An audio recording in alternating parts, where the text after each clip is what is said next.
4 mars dernier, un incendie s'est déclaré dans le dépôt de munitions de Mpila à Brazzaville au Congo, provoquant une série d'explosions. Le bilan est lourd, 282 civils tués, plusieurs milliers de blessés. Pour cause, le dépôt se trouvait dans une zone résidentielle. Alors comment expliquer la présence d'armements militaires dans ce secteur? Élément de réponse avec nos envoyés spéciaux à Brazzaville, Myriam Selam et Franck Guidimanco.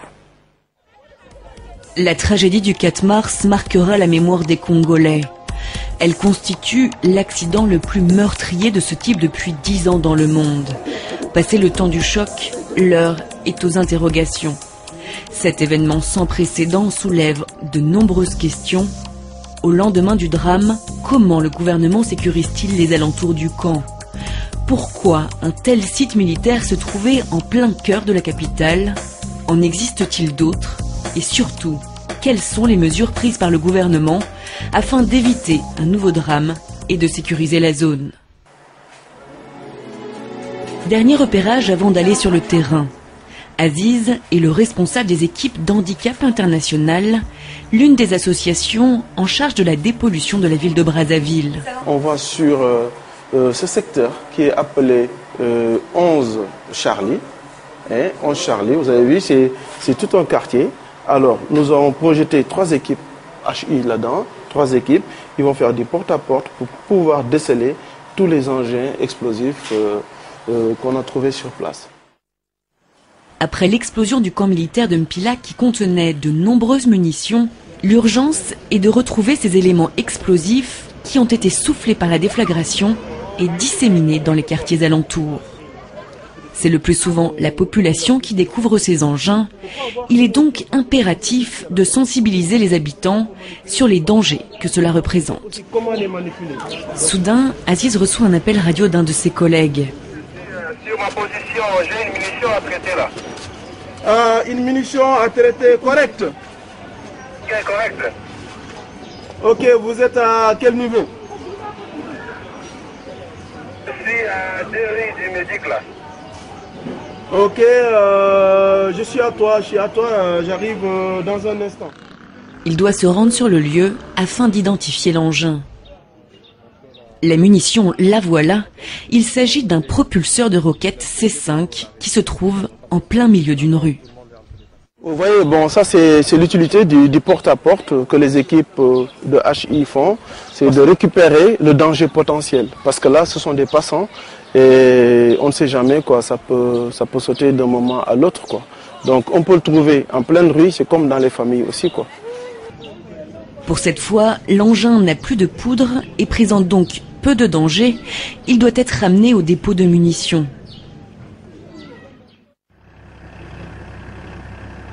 Donc ici vous êtes dans le dépôt très temporaire même de toutes les ONG. C'est ici que je collecte toutes les munitions.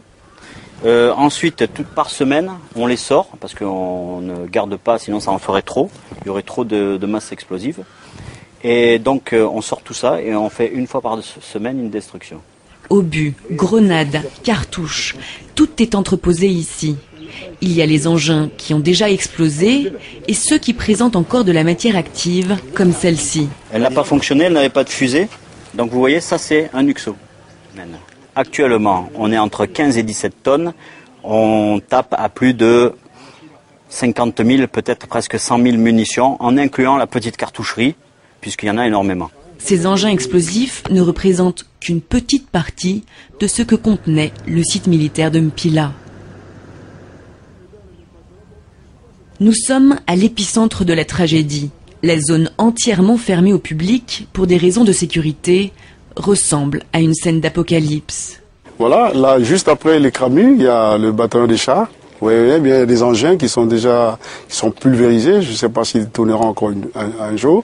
Et juste après le bataillon des chars, c'est le régiment blindé. En face, vous aviez l'intendance.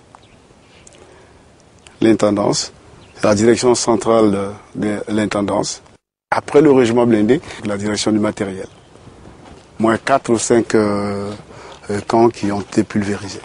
4 camps qui se trouvaient en plein centre-ville. Le manque de temps. Ce serait donc la raison invoquée pour n'avoir pas délocalisé le camp de Mpila. pas sûr que les habitants soient convaincus par cette explication. Il existe par ailleurs d'autres sites militaires dans la capitale, le camp de 15 août, la base aérienne, le groupement paracommando. Combien sont-ils exactement? Difficile à dire, secret défense. Mais le gouvernement l'assure, toutes les unités militaires vont être délocalisées au plus vite.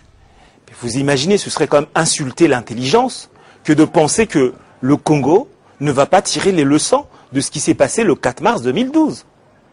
Donc automatiquement, nous allons faire en sorte que ce qui s'est passé à Mpila ne se passe pas ailleurs.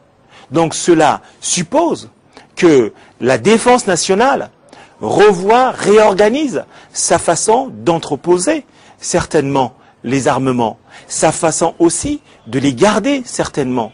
Il y a forcément des leçons à tirer et ces leçons ont été tirées et il faut automatiquement les impacter pour ce qui concerne la tenue des dépôts d'armement qui sont sur le territoire national. Pourquoi ? Je crois que la conscience de tous les Congolais est engagée pour que les changements s'opèrent. Il ne fallait pas cet événement. Et face à ce que nous venons de voir, j'ai surtout des interrogations. Lesquelles ? La première interrogation, c'est de se poser la question, jusqu'ici, quelle est la véritable cause de cette explosion ? Ça, on le saura après. Au niveau technique, je veux dire. Quelle est la véritable cause? Qu'est-ce qui s'est passé? Et pourquoi cela s'est passé? Il semble que la thèse la plus plausible soit celle du fait de l'homme, comme on a entendu hier le ministre de la Justice.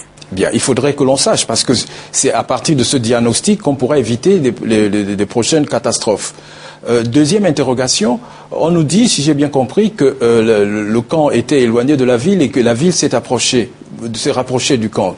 Alors, qu'est-ce que ça veut dire? Est-ce que les autorités militaires et civiles ne sont pas capables d'organiser la ville suivant un plan d'occupation de la ville?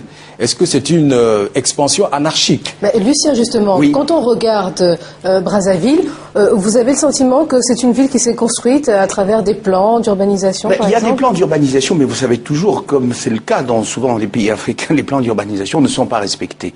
Ça, il faut le dire, il y a des plans. D'ailleurs, vous avez vu, ce que nous montre le document, la zone 11, la zone 12, la zone 13, il y a des plans qui sont faits. Mais le problème, c'est une construction anarchique. Et puis, il faut voir aussi que ce problème de la sécurisation en fait des lieux militaires est une problématique qui au Congo effectivement fait problème dans la mesure où c'est un pays qui a connu de nombreux coups d'État.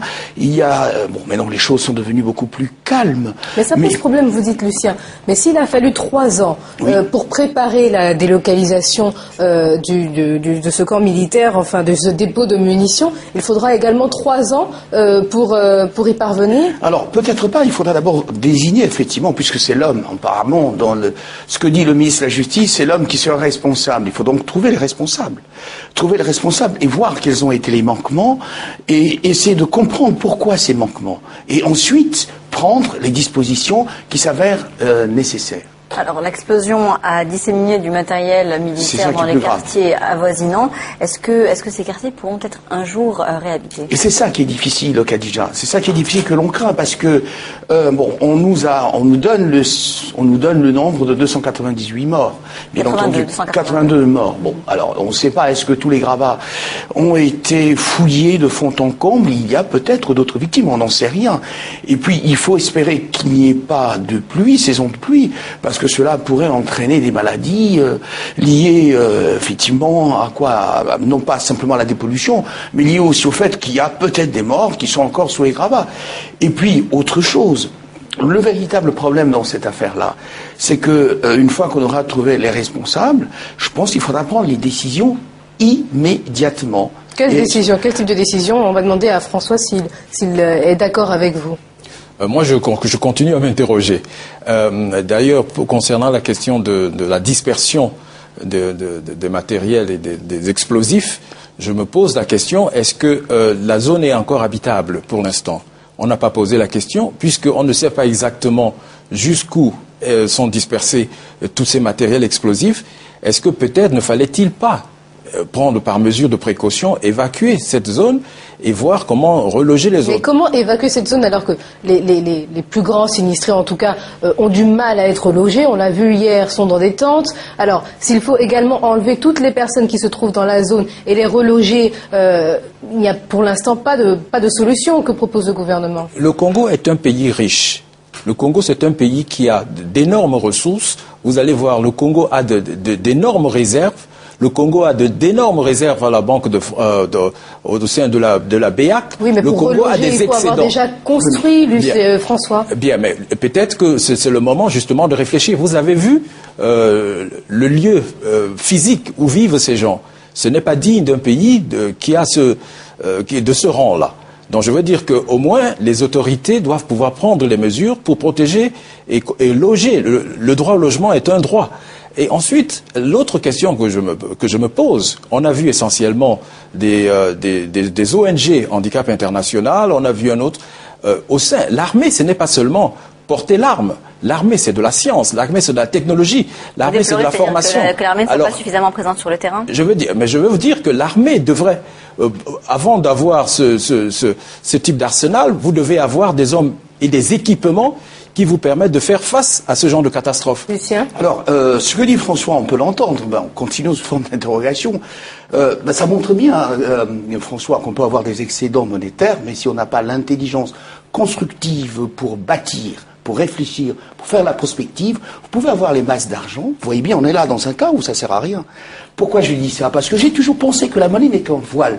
On a là un exemple. Si nous avions à la fois de l'argent, ce qui est le cas pour le Congo, mais aussi du capital humain formé, organisé, capable de répondre immédiatement, on n'en serait pas aux questions, aux interrogations que vous vous posez. Donc, l'argent c'est bien, les excédents monétaires c'est bien, mais encore faut-il être capable de construire des tentes, de construire des hangars, de penser à la perspective de reloger les gens. C'est ça le problème, en fait, finalement, de l'Afrique. C'est pas tant le problème de l'argent, c'est le problème, c'est comment on met son intelligence en route pour le faire. Alors, il y a la volonté politique et puis il y a l'organisation. Fin de ce débat, messieurs.